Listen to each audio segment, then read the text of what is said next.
샬롬 삼국지 7권 13번째. 그건 내가 할 소리다. 나야말로 네 놈을 사로잡지 못하면 결코 진채로 돌아가지 않으리라. 마초가 그렇게 맞받으니 이제 남은 것은 불을 밝히는 일뿐이었다. 양쪽 군사가 모두 횃불을 하나씩 붙여 들자 그 싸움터는 대낮처럼 밝아졌다. 장비와 마초는 그 불빛 아래서 그날 들어 세 번째의 싸움을 시작했다. 그런데 이번에는 전과 달랐다. 뿌연 먼지를 일으키며 둘의 말과 말이 엇갈리기를 20번쯤이나 했을까.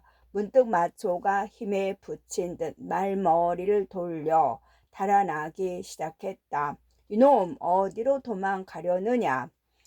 장비가 그런 마초를 뒤쫓으며 소리쳤다. 얼핏 보아서는 어김없이 마초가 져서 쫓기는 것 같았지만 실은 거기에 속임수가 있었다. 아무리 싸워도 장비가 조금도 필요한 기색을 보이지 않자 마초가 계략을 쓰는 중이었다. 싸움이 진 채 쫓기다가 갑자기 몸을 돌려 손안에 감춘 구리 절퇴로 방심한 장비를 단번에 박살낸다는 게 마초가 생각해낸 꾀였다. 그러나 싸움터에서의 속임수라면 장비도 그리 어두운 사람은 아니었다. 마초가 달아나니 쫓기는 해도 장비 또한 그게 거짓이라는 것쯤은 알아차리고 있었다. 마음속으로 단단히 채비를 하고 뒤쫓는데 마초가 갑자기 몸을 들며 손에 감추고 있던 구리 절퇴를 내던졌다. 장비가 얼른 몸을 수그려 피했으나 워낙 가까이서 던진 것이라 구리 절퇴는 장비의 귓바퀴를 스치고 지나갔다. 장비는 놀란 가운데도 뻗뜩 마초의 계략을 거꾸로 이용할 생각이 났다. 가볍게 얻어맞기라도 한 듯 급히 말머리를 돌려 달아나기 시작했다. 이번에는 마초가 말을 돌려 장비를 쫓았다. 그러나 그도 마음을 영 놓고 있지는 않았다. 아니나 다를까 정신없이 달아나는 것 같은 장비가 돌연 활을 뻗더니 화살 하나를 쏘아 붙였다. 마초가 얼른 몸을 틀어 피하자 화살은 마초의 다리를 스치고 지나갔다. 겨우 화살을 피하기는 했지만 마초는 장비를 더 쫓을 마음이 없어졌다. 자신의 계략을 눈치챘을 뿐만 아니라 오히려 거꾸로 이용할 줄까지 아는 장비가 은근히 두려웠기 때문이었다. 마초가 뒤쫓기를 그만두자 싸움은 일단 거기서 끝이 났다. 장비 역시 마초의 구리 절퇴에 어지간히 놀란 듯 진채로 돌아왔다. 그러나 어찌됐건 군사들의 기세에 있어서는 장비 쪽이 높았다. 유비는 그 기세를 타고 마초를 한번 몰아붙일까 하다가 문득 무슨 생각이 났던지 몸소 진채 앞으로 나가 마초를 보고 외쳤다. 나는 오직 인의로 사람을 대할 뿐 거짓과 속임수는 쓰지 않았다. 마 맹기 그대는 어서 군사를 수습해서 물러가시도록 하라. 지금 기세가 높은 곳은 분명 우리 쪽이지만 그렇다고 그 기세를 타고 그대를 들이칠 뜻은 없다. 그 말을 들은 마초는 뜨끔했다. 양쪽의 기세가 실인즉 유비의 말대로이 까닭이었다. 이에 마초는 스스로 뒤를 맡아 유비가 덮치는 것에 대비하면서 나머지 군사들을 모두 멀찌감치 물러나게 했다. 유비도 군사를 거두어 관 안으로 되돌아갔다. 다음 날이었다. 장비는 해가 뜨기 바쁘게 다시 관을 내려가 마초와 싸우려 들었다. 슬며시 딴 생각이나 마초와의 싸움을 되도록 미루고 싶어진 유비가 이런저런 핑계로 장비를 말리고 있는데 문득 사람이 들어와 알렸다. 군사께서 오셨습니다. 면죽을 지키고 있어야 할 공명이 그리로 왔다는 게 뜻밖이라면 뜻밖일 수도 있었으나 유비는 우선 반갑기만 했다. 뛸 듯이 달려나가 공명을 맞아들이며 물었다. 군사께서 어찌하여 이리로 오셨소? 제가 들으니 마초는 세상이 다 아는 범 같은 장수라고 합니다. 그런데 이 떡이 그와 더불어 죽기로 싸운다면 둘 중에 하나는 반드시 상할 것이니 어찌 보고만 있을 수 있겠습니까? 이에 조자룡과 한한승에게 면죽을 지키게 하고 저는 밤길을 달려 이리로 온 것입니다. 몇 가지 계책이면 마초를 주공의 사람으로 만들 수도 있을 듯합니다. 공명이 담담한 얼굴로 그렇게 대답했다. 그게 바로 진작부터 마음속으로 바라던 바라. 유비가 얼른 물었다. 어떻게 하면 마초를 얻을 수 있겠소? 듣기로 동천의 장로는 자립하여 스스로 한영왕이 되려 한다고 합니다. 그런데 그가 부리는 모사 양송은 몹시 욕심이 많고 뇌물 받기를 좋아하니 그를 잘 주무르면 길이 있을 것입니다. 먼저 사람을 뽑아 남의 눈에 안 띄게 한중으로 보내고 금으로 양송을 구워 삶게 하십시오. 그런 다음 장로에게 글을 보내 이렇게 말하시면 됩니다. 내가 유장과 서천을 두고 싸우는 것은 그대의 원수 갚음을 위한 것도 되니 그대는 결코 우리 사이를 갈라놓으려는 무리들의 말을 듣지 마라. 이곳 일이 매듭지어지면 그대를 도와 한영 왕에 오르게 하겠노라. 그리고 아울러 마초의 군사를 불러들이게 하면 일은 거진반 된 것입니다. 뇌물을 먹은 양송이 또한 우리를 위해 장로를 부추겨 줄 것이니 마초가 어찌 돌아가지 않고 배기겠습니까? 마초가 한종으로 돌아간다고 해서 바로 내 사람이 되는 건 아니지 않소. 공명이 그때까지 한 말만으로는 아직 넉넉하지 않아 유비가 다시 물었다. 그건 걱정하지 마십시오. 마초가 돌아가려 할 때 다시 알맞은 계책을 써서 우리에게 항복하도록 만들겠습니다. 공명은 그렇게만 대답하며 빙긋 웃었다. 남은 계책이 어떤 것인지는 모르지만 유비는 기쁨부터 앞섰다. 그때껏 공명이 꾀안일치고 어그러진 게 하나도 없었기 때문이었다. 곧 장로에게 보내 글을 쓴 뒤 송건에게 주어 남몰래 한중으로 보냈다. 그 글과 함께 양송을 매수할 금은과 값진 구슬을 듬뿍 주었음도 말할 나위가 없었다. 지름길로 한중에 이른 송건은 공명이 말한 대로 먼저 양송을 찾아보았다. 가져간 금은과 값진 구슬들을 모두 바치고 유비가 장로에게 보낸 글과 같은 뜻의 말을 했다. 욕심 많은 양송은 입이 귀 밑까지 찢어져 손건의 말마다 고개를 끄덕였다. 말이 옳아서가 아니라 굴러들어온 재물이 기꺼워서였다. 양송은 곧 송건을 데리고 장로 앞에 나가 갖은 말로 유비를 두둔하며 그 뜻을 들어줘야 한다고 우겼다. 양송의 말이라면 밭으로 매주를 쓴다 해도 믿어주는 장로였으나 이번만은 달랐다. 아무래도 얼른 마음이 내키지 않는지 유비의 글을 이리저리 뒤집어 보다가 양송에게 불쑥 물었다. 현덕은 겨우 좌장군에 지나지 않는데 어떻게 나를 도와 항령왕에 오르게 할 수 있단 말인가? 반드시 그렇게만 보실 일이 아닙니다. 유비는 전자의 아제비가 되는 사람이니 그만 일쯤은 주청을 드릴 수 있습니다. 양송이 얼른 그렇게 대답했다. 장로가 들어보니 그도 그럴 법했다. 당장 왕호라도 받은 듯 기뻐하며 유비가 바라는 대로 사람을 마초에게 보내어서 군사를 물리라는 명을 내렸다. 하지만 손건은 그래도 돌아가지 않고 양송의 집에 머물며 일이 확실하게 매듭지어지는 걸 보려고 기다렸다. 마초는 공을 이루기 전에는 군사를 되돌릴 수 없다고 말했습니다. 쉬 돌아올 사람 같지 않습니다. 장로에게는 뜻밖의 소리였다. 왕이 된다는데 급해진 장로는 다시 사람을 보내 마초를 불렀다. 그러나 마찬가지였다. 마초는 같을 말만 되풀이하며 잇따라 3번이나 사람을 보내도 끔찍 안 했다. 그걸 본 양송이 옳다구나 하며 장로를 속닥거렸다. 그것 보십시오. 마초는 원래 믿지 못할 위인이었습니다. 이제 군사를 물리지 않은 것은 반드시 모반할 뜻이 있어서일 겁니다.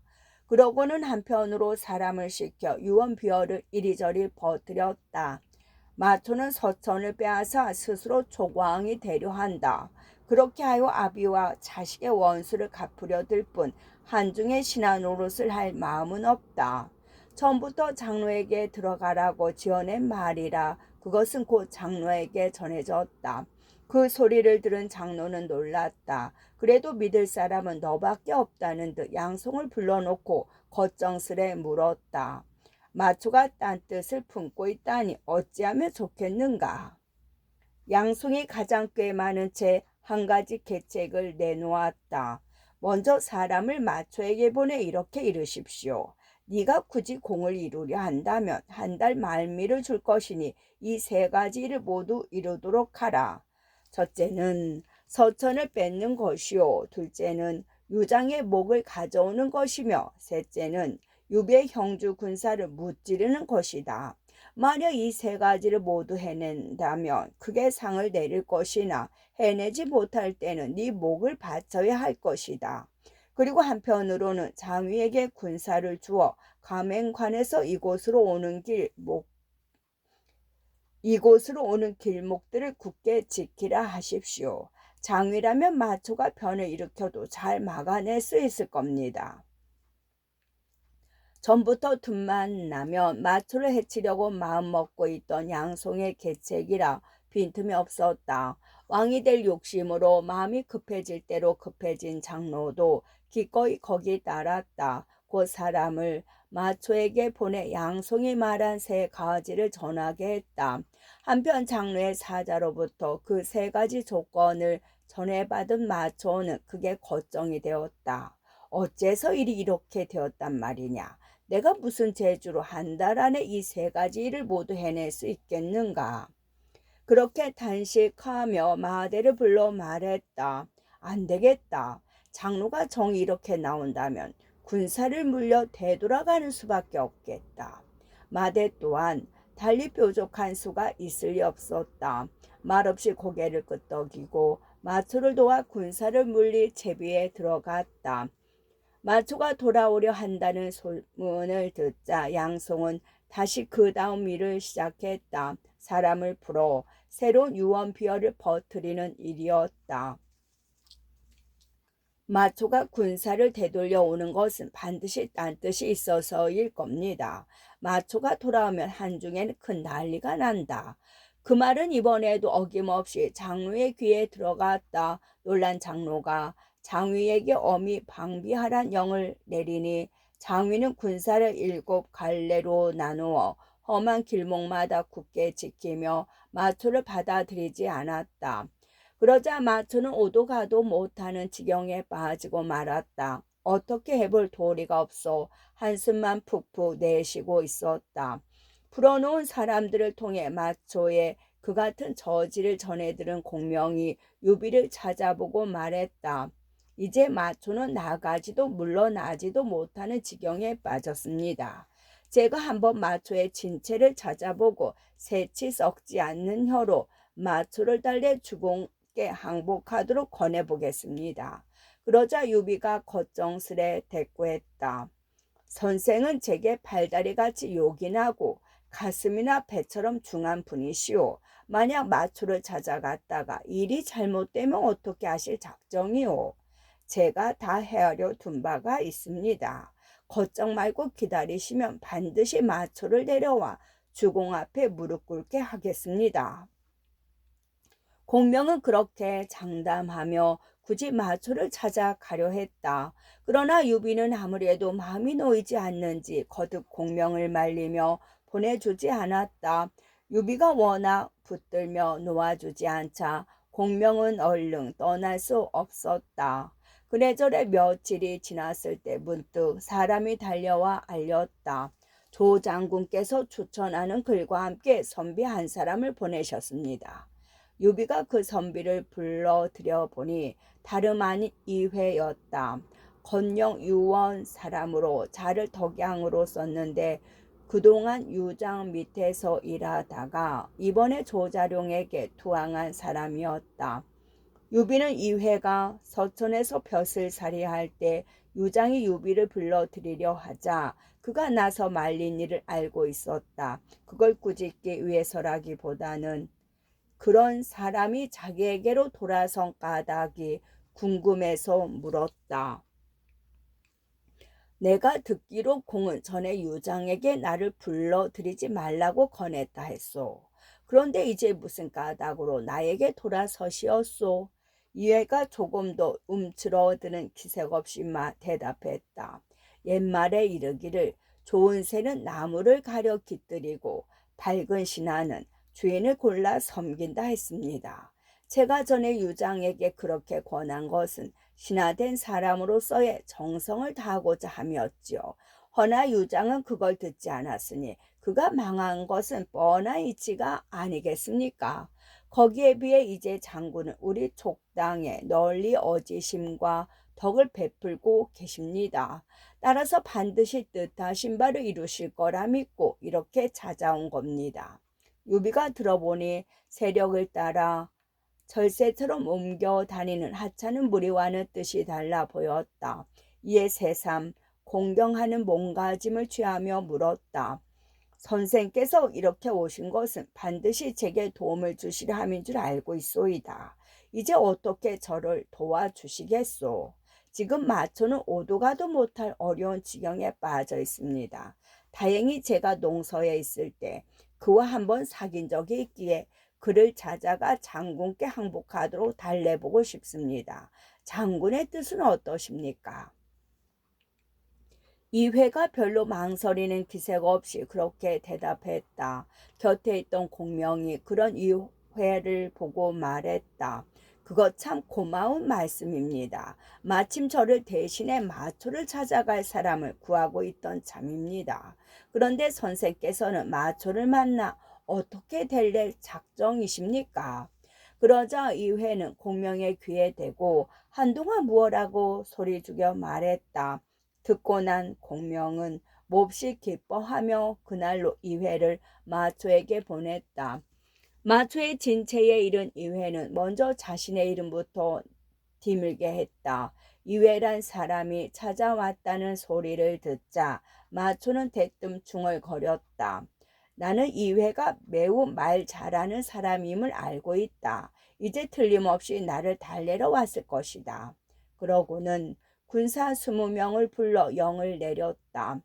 너희들은 칼과 도끼를 들고 장막 뒤에 숨어 있거라. 내가 베어라 하고 소리치거든 단숨에 달려나와 그 자를 다져진 고기 덩어리로 만들어 버려야 한다. 예전 같은 것은 조금도 돌아보지 않은 매서운 영이었다. 오래전에 부름을 받은 이회가 마초의 장막으로 들어왔다. 어찌 보면 호랑이 굴이라도 그보다 더한 호랑이 굴이 없는 셈이건만 조금도 두려워하는 기색이 없었다. 자리에 꼿꼿이 앉아 이런 이회를 맞아들인 마초는 첫마디부터 꾸짖듯 물었다. 그대는 무슨 일로 왔는가? 오늘은 특히 새객이 되어 공의 마음을 돌리게 하려고 왔소이다. 이회가 서슴없이 자신의 목적을 밝혔다. 마초는 일순 아연했으나 곧 차갑게 내뱉었다. 지금 내 칼집에는 금세 갈아둔 보검이 들어있다. 그대가 새객으로 온 것은 좋지만 만약 그대의 말이 조금이라도 이치에 어긋나면 그대의 목으로 내 칼날을 시험해 볼 것이다. 그러나 이외에는 겁을 먹기는커녕 오히려 껄껄 소리를 내어 웃으며 말했다. 장군은 화가 코앞에 미쳤는데도 큰 소리만 치시는구려. 장군이 내 목에 그 칼을 시험하기 전에 자신의 목을 먼저 시험하게 될까 두렵소이다. 화라니 내게 무슨 화가 닥쳤단 말이냐. 이외의 말이 너무 당돌해 마초는 화낼 것도 있고 그렇게 묻기부터 먼저 했다. 이외는 그때를 놓치지 않고 흐르는 물처럼 변서를 쏟아 놨다. 내가 듣기로 남을 아무리 잘 헛듣는 사람이라도 월의 서자가 아름답다는 것만은 가릴 수가 없고 남을 아무리 잘 추켜 세우는 사람이라도 제의 무염료, 제 나라 무염연에서 무염현에서 살았다는 몹시 못생긴 여자. 죽여 세우는 사람이라도 무염이 못생겼다는 것은 감출 수 없다 하였소이다. 한낮이 되면 해는 기울기 시작하고 달도 가득 차면 다시 줄어드는 게 세상의 변함없는 이치가 아니겠소. 지금 장군은 전하를 호령하는 조조와는 아비 죽인 원수 사이가 되었고 또 농서의 사람들에게도 이를 갈 만한 한을 품게 하였소. 앞으로는 형주의 군사를 물리쳐 유장을 구하지 못했으며 뒤로는 장로의 얼굴조차 볼 수 없게 되었소이다. 이제는 사방을 둘러봐도 받아줄 사람이 아무도 없는 장군 한 몸이니 참으로 딱한 일이오. 만약 다시 저 위교에서 조조에게 쫓길 때나 기성을 양부의 무리에게 이를 때와 같은 꼴을 당하게 된다면 무슨 낯으로 세상 사람들을 대하시겠소. 한마디 한마디가 그대로 마초의 가슴을 찔러오는 것 같은 말이었다. 그제서야 마초도 허세를 버리고 머리를 수그리며 이화에게 매달리듯 말했다. 공의 말씀은 모두가 지극히 옳은 말씀이요. 그러나 이 마초는 지금 가려 해도 갈 길이 없소이다. 그러나 이외는 서두르지 않고 한 번 더 마초의 길을 꺾었다. 공께서 참으로 내 말을 들으시려 한다면 무슨 까닭으로 장막 뒤에 도부수를 감춰 두셨소. 진작부터 짐작했던 일이지만 그 말의 효과는 매우 컸다. 이화가 아무것도 모르는 줄 알고 있던 마초는 몹시 부끄러워하며 죄 없는 도부수들만 꾸짖어 물리쳤다. 이회는 그제서야 문득 정색을 하며 마음속에 감추고 있던 말을 쏟아 놓았다. 유황수께서는 예를 다해 선비를 공경하니 반드시 그 뜻하신 바를 이루실 것이요. 나는 그 때문에 일찍이 섬기던 유장을 버리고 그분께로 갔소이다. 더구나 공의 선친께서는 지난날 유황숙과 함께 역적을 쳐 없애기로 맹세한 적도 있는데 공은 어찌하여 어둠을 버리고 밝음을 찾아가지 않으시오. 유황숙에 의지하면 위로는 선친의 원수를 갚고 아래로는 공명을 이룰 수도 있지 않겠소. 그 말을 듣자 마초는 캄캄하던 눈앞이 일시에 환해지는 것 같았다. 그 자리에서 이내 마음을 정하고 그걸 보여주기라도 하듯 양백을 불러들여 한 칼에 목을 잘라버렸다. 전에 마초가 장로의 사위 되는 걸 회방 놓은 죄에다 또 그의 형 양송에 대한 미움까지 곁들여진 것이지만 그보다는 양백을 죽임으로써 다시는 장로에게 돌아가지 않을 것임을 명백히 한다는 뜻이 컸다. 마초가 양백의 목을 받쳐 들고 이회와 함께 관 앞으로 가서 항복을 정하자 유비가 몸소 나와 귀한 손님을 받는 내로 맞아들였다. 마초는 더욱 감격하여 스스로 유비에게 머리를 조아리며 말했다. 이제 밝은 주인을 만났으니 마치 두꺼운 구름을 헤치고 푸른 하늘을 우러느는 듯합니다. 서량의 야생마가 드디어 고삐를 잡힌 셈이었다. 그런데 유비가 마초를 얻게 된 경위에 대해서 정사의 기록은 좀 다르다. 조조에게 쫓긴 마초가 장로에게 간 것과 장로가 마초를 사위 삼으려 한 것까지는 오르나 그 다음은 순전히 공명의 지략을 죽이기 위한 구성인 듯하다. 송건을 보내 양송을 뇌물로 구워 삶은 일이며 장로를 부추겨 마초를 궁지에 몰아넣은 부분은 정사에 없을 뿐더러 항복도 양백의 참소 때문에 갈 곳이 없어 저쪽의 부중으로 도망간 마초가 스스로 밀서를 보내 청한 것으로 되어 있다. 어쨌든 마초를 얻게 된 유비는 힘이 전보다 곱절이나 솟았다. 곽중과 맹달에게 다시 가맹관을 맡기고 나머지 장조를 모두 성도를 치는 대로 돌렸다. 양송의 집에 머물며 마초가 한중으로 돌아올 수 없도록 이를 꾸민 건 송건도 이때는 이미 몸을 빼내 유비의 진중으로 돌아와 있었다. 면죽에 이르니 조은과 황충이 반갑게 유비를 맞아들였다. 요비가 여럿과 더불어 다시 성도를 뺏는 일을 의논하는데 문득 사람이 달려와 알렸다. 족의 장수 유중과 마한의 군사를 이끌고 왔습니다. 여럿 중에서 조은이 벌떡 몸을 일으키며 말했다. 제가 가서 그 두 놈을 사로잡아 오겠습니다. 그러고는 요비가 무어라 말할 틈도 주지 않고 말 위에 뛰어올랐다. 요비는 그런 조언을 굳이 막지 않고 남은 장수들과 더불어 성 위로 올라가 마초를 대접하는 잔치를 열었다. 그런데 미처 그 자리도 다 잡기 전에 조은이 되돌아와 목 둘을 바쳤다. 바로 촉장 유중과 마한의 목이었다. 조은이 그같이 번개 같은 솜씨에 누구보다 놀란 것은 마초였다. 조은의 소문은 일찍부터 들어왔으나 그토록 놀라운 솜씨를 지녔을 줄은 모르고 있었다. 하지만 한편으로는 은근히 자신의 솜씨도 자랑하고 싶었다. 한편 조은은 두 대장을 잃고 성도로 되쫓겨 들어간 촉의 군사들은 유장을 찾아가 그 끔찍한 소식을 전했다. 유비군의 힘과 기세를 전해들은 유장은 크게 놀랐다. 굳게 성문을 걸어 잠그고 다시는 싸우러 나오지 않았다. 그러던 어느 날 사람이 와서 알렸다. 성 북쪽에 마초의 구원병이 이르렀습니다.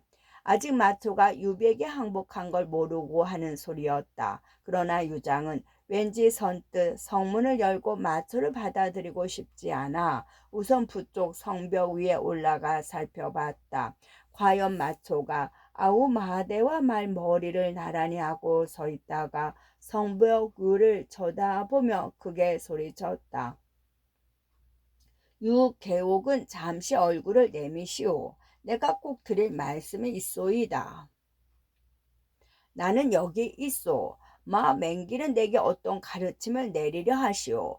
유장이 얼른 대꾸하며 성벽 가로 몸을 옮겼다. 마초가 채찍을 들어 그런 유장을 가리키며 더욱 목소리를 높였다. 나는 원래 장로의 군사를 빌려 이곳 익주를 구해주려고 왔소이다만 어찌 생각이나 하였겠소. 장로는 양송이 잠수하는 말만 믿고 오히려 나를 해치려 들기에 나는 그만 유황숙에 항복하고 말았소. 공께서도 항복하시오. 성 안에 무생령들이 쓸데없는 고초를 겪지 않게 해주시오. 만일 어지러운 말에 홀려 고집을 부리신다면 내가 먼저 성을 공격하겠소이다. 유장에게는 마른 하늘의 날벼락 같은 소리였다. 유비 하나만도 당해내기 어려운데 자기를 구하러 온 줄 알았던 마초까지도 유비와 한편이 되어 엄포를 놓고 있는 까닭이었다. 놀란 유장은 얼굴이 흑빛이 되어 성벽 위에 혼절에 쓰러졌다. 곁에 있던 여러 벼슬아치들이 얼른 그런 유장을 업어다 자리에 누웠다. 잠시 후 다시 깨어난 유장은 길게 탄식하며 말했다. 모두 내가 밟지 못해 생긴 일이니 이제 와서 뉘우친들 무엇하랴. 차라리 성문을 열고 항복하여 성안의 백성들이나 구하는 편이 오르리라. 곁에 있던 동화가 문득 격한 말투로 마음 약한 주인을 말렸다. 성 안에는 아직 3만의 군사가 있고 돈과 배며 양식과 말먹이 풀도 1년은 버텨낼 만합니다. 그런데 항복이라니요. 당치 않은 말씀입니다. 그러나 유장은 이미 뜻을 굳힌 듯했다. 조용히 고개를 가로저으며 말했다. 우리 부자가 촉을 다스린 지 20해가 넘었건만 백성들에게 이렇다 할 은덕을 베풀지 못했소. 거기다가 지금은 유비와 3년에 걸친 싸움으로 죽은 이의 뼈와 살이 들판을 덮고 있으니 이는 모두 내 죄라 할 것이외다. 그래놓고 내가 어찌 마음 편히 지낼 수 있겠소. 차라리 항복하여 백성들이나 괴로움을 면하게 해주는 편이 옳은 것 같소이다. 유장이 그렇게 말하며 눈물을 짓자 듣고 있던 벼슬아치들도 모두 쏟는 눈물을 억누를 길이 없었다. 유장 못지않게 그들도 대세는 이미 기운 걸 잘 알고 있는 까닭이었다. 그때 그들 중에서 한 사람이 나오더니 눈물을 거두며 결연히 말했다. 주공의 말씀이 바로 하늘의 뜻에 맞습니다. 부디 그대로 시행하시오. 이 땅의 묵배성을 구하십시오. 모두 그 사람을 보니 그는 파서 서충국 사람 초주였다. 초주는 자를 윤남이라 썼는데 일찍부터 전문에 밝아 사람들 사이에 이름이 높았다. 하늘의 뜻이라니 그게 또 무슨 말씀이오? 유장이 슬픈 중에도 궁금함을 이기지 못해 물었다. 조주가 하는 대로 일러주었다. 제가 밤에 하늘을 살펴보니 무별들이 족군으로 모이고 있습니다. 그 중에 한 큰 별이 있는데 그 빛이 밝기가 마치 보름달 같은 게 틀림없이 제왕의 별이었습니다. 거기다 1년 전부터 이곳 아이들이 부르는 노래에 이런 것이 있습지요. 만약 새밥을 얻어 먹으려거든 선주가 오기를 기다려 보세. 바로 오늘 이 같은 일을 하늘이 미리 아이들의 입을 벌려 알리고 있었음에 분명합니다. 전도를 거스려서는 결코 아니 됩니다.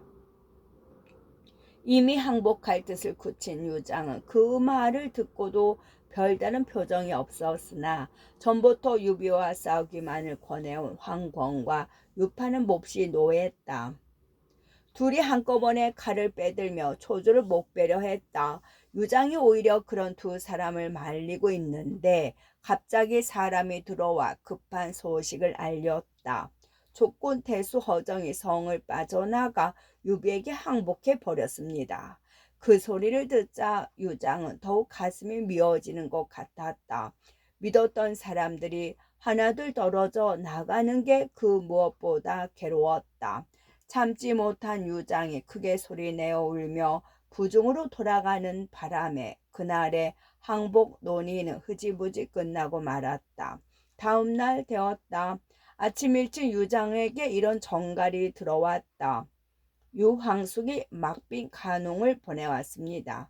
지금 성 아래 와서 문을 열라고 소리치고 있습니다. 그 소리를 들은 유장은 곧 성문을 열고 간홍을 맞아들이게 했다. 간홍은 수레에 앉아 성문을 들어오는데 대군의 위세를 등에 입어서 그런지 그 태도가 참혹 거만했다. 무뚝 한 사람이 칼을 빼들고 소리 높여 간홍을 꾸짖었다. 하찮은 무리가 제 뜻대로 일이 되니 눈앞에 사람이 안 보이는 모양이로구나. 네 어찌 감히 우리 족당 사람들을 얕보려 드느냐. 그 소리에 놀란 간홍이 얼른 수레에서 내려 그 사람을 맞고 보니 다름 아닌 진복이었다. 광한 면죽 사람으로 자를 작칙이라 쓰는데 간홍과는 전부터 아는 사이였다. 간홍이 진복을 보고 웃으며 말했다. 내가 현영이 여기 계신 줄 몰랐구려. 부디 너무 허물하지 마시오. 목소리는 태어냈으나 아무래도 간웅의 키가 한풀 꺾인 것만은 틀림없었다. 진복과 함께 성 안에 들어가 유장을 만났을 때도 마찬가지였다. 거만한 기색은 조금도 없고 그저 좋은 말로 유비의 관대한 성품과 넓은 도량을 전하고 서로 해칠 뜻이 없음을 밝힐 뿐이었다. 유장은 더는 머뭇거리지 않고 이미 마음먹은 대로 항복을 결정했다. 간홍을 후하게 대접하며 그 밤을 지낸 뒤 이튿날 일찍 태수의 인수며 거기 따른 여러 가지 문서와 장부를 싸가지고 간홍과 더불어 수레에 올랐다. 유장이 성을 나와 항복하러 오고 있다는 말을 들은 유비는 몸소 진체를 나와 유장을 맞아들였다. 내가 인의를 잊은 것은 아니지만 어쩔 수가 없었네. 너무 섭섭하게 여기지 말게. 유비는 유장의 손을 움켜 잡고 눈물까지 흘리며 간곡히 말했다. 구경하는 사람들은 물론 당장 기업을 빼앗기게 된 유장까지도 가슴이 뭉클할 만큼 진정 어린 말이었다. 인수와 문서들을 거둬들인 뒤에도 유비의 그 같은 태도는 변함이 없었다. 유장과 말머리를 나란히 하고 성 안으로 들어가는데 조금도 오랜 싸움 끝에 항복받은 사람을 대하는 것 같지가 않았다. 유비가 성도 성 안으로 들어가자 백성들이 성문까지 몰려나와 향을 사르고 꽃을 뿌리며 맞아들였다. 새로운 주인의 환심을 사두려는 난세의 계산이 없는 것은 아니었으나 유비에 대한 백성들의 기대가 큰 것도 어김없는 사실이었다. 유비가 공청에 이르러 당에 오르자 족의 벼슬아치들은 모두 몰려와 당 아래 엎드렸다. 그러나 황권과 유파만은 문을 닫아 걸고 집에 들어앉아 끝내 유비를 찾아보려 아니했다. 두 사람의 그 같은 태도에 유비의 장수들은 모두 성이 났다. 둘 다 죽여버려야 한다면서 칼을 빼들고 나섰다. 놀란 유비가 엄히 영을 내렸다. 누구든지 황권과 유파를 해치면 그 삼족을 모두 죽여 없앨 것이다. 비록 방향은 다르지만 끝.